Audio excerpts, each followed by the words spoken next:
Good afternoon. This is Lydia Kanisha from Friends of Uli, and today we are at Mombasa in the office of BigShip, and we are here, and we want at least to know what BigShip is doing in terms of mangrove restoration, bearing in mind that mangroves are one of the indigenous trees that we have in Kenya.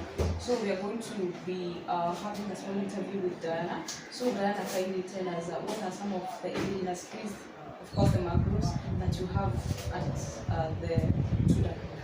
Okay, thank you, Lydia, and it is nice meeting you. My name is Diana Anyoso, and I work here in BigShip as the adopter site officer under Mangrove Conservation. So basically, I'll start by saying we are an environmental organization, a youth-led, whereby our major mission is to promote sustainable development by empowering communities through environmental conservation. And in that, we are having various thematic areas, but the major one we are going to talk about the mangrove conservation. So mangroves fall under the marine ecosystem, as you all know, and they are the only forests that are found along the coast, right? Yeah, so with that, they make the forest to be indigenous, to be exotic of the coastal ecosystem. So with us, we are majorly focused on restoring Tudor Creek, and Tudor Creek is an extension of the bigger ocean of the Indian Ocean that you would see at the other end. So along the creek, we are having 5 major mangrove species that are currently within our vicinity, and for restoration purposes, we are restoring 3 species. We are having Rhizophora mucronata. Well, those are scientific names, but we also have Swahili names. One, we have Rhizophora mucronata, and in Swahili it's called mukoko.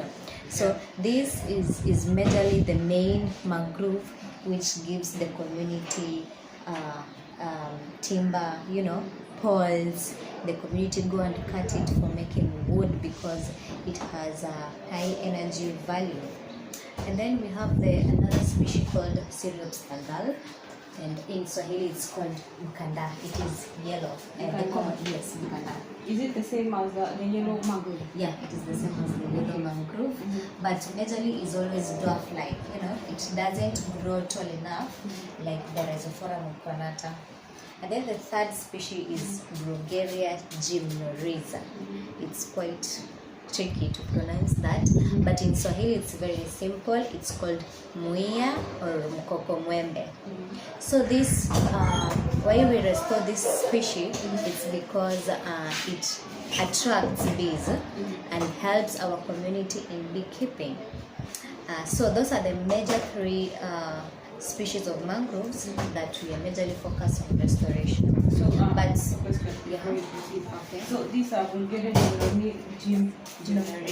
gymnorrhiza. Yeah. Thanks for that. It attracts bees with its nectar.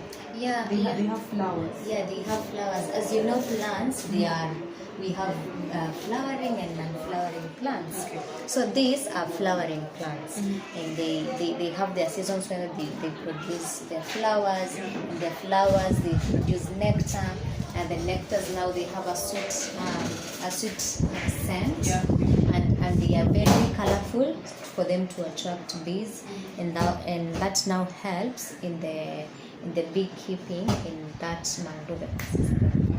So a question, you say that the Rhizophora mucronata is the mukoko, Yeah. which is good for timber and wood. Yeah. Is it the same one for firewood? Yeah, okay. All of them are good for firewood, but the one that is mostly liked by the community, the community wanapenda sana, is the Rhizophora one. Yeah, because it burns for long, haishi haraka kama the kuni za kawaida. Okay. Yeah. So during the sessions that we attended at the creek, actually you're doing a good job. Thank you. Yeah, so we saw different types of the mangroves. We have the yellow mangrove, we have the white, and we have the red, and we have also the apple mangrove. Yeah.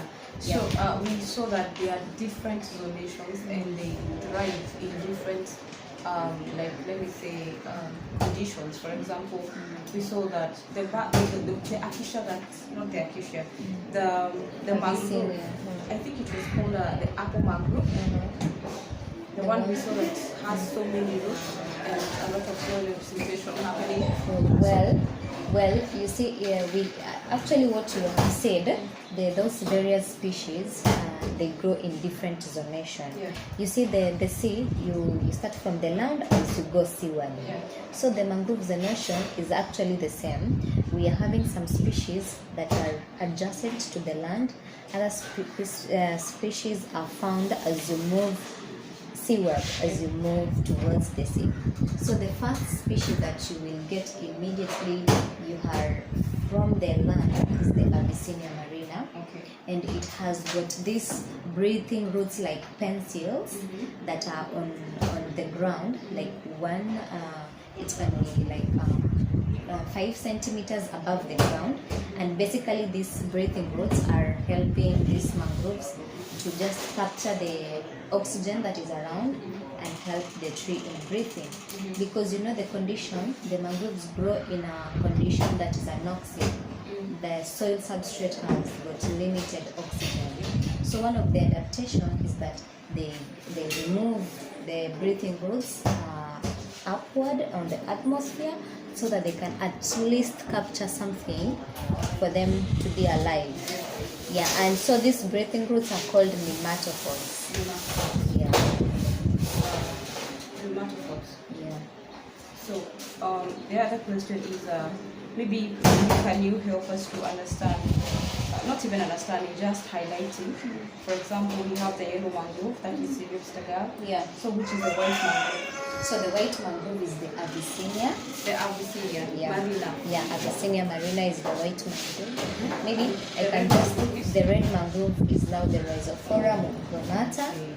Yes, and then the yellow mangrove is the Sirius tagal. Yeah. And then we have the orange mangrove. That is the Bulgaria gymnorrhiza. Oh. Yeah, it's orange. Because their flowers are orange-like. And that is why you see bees are tend to be attracted to some colorful petals, you know. Yeah, so they are classified, the naming part of it, when you're naming them, giving them the English name or probably the local name, you're giving them according to their physical. Yeah, according to, yeah, exactly. So you look at the leaves. You look at the leaves and their barks. The leaves and the bark. Look at the leaves, their barks, and also their rooting system. Okay. Because like the Sirius tagal, the yellow mangrove do not have roots, do not have external roots. Okay. But the Rhizophora has batteries, has prop roots. You know, they remove prop roots for support.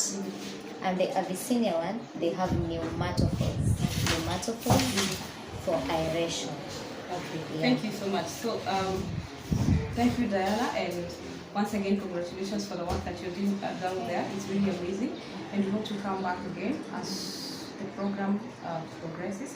And thank you so much for sharing a lot of solutions and the best practices that you're doing here. And we hope that you're going to integrate and at least try to assimilate what you're doing at Fondili and at Friends of Fondili, and of course with other organizations. So yeah, thank you so much. And today is it the last of the? It's actually the 4th day. We are leaving tomorrow. We are going back to Kikuyu tomorrow, and try to not even try, do what you have learned from here, and even consult with the teams that you have. So thank you so much, Diana, and have a nice evening. Thank you.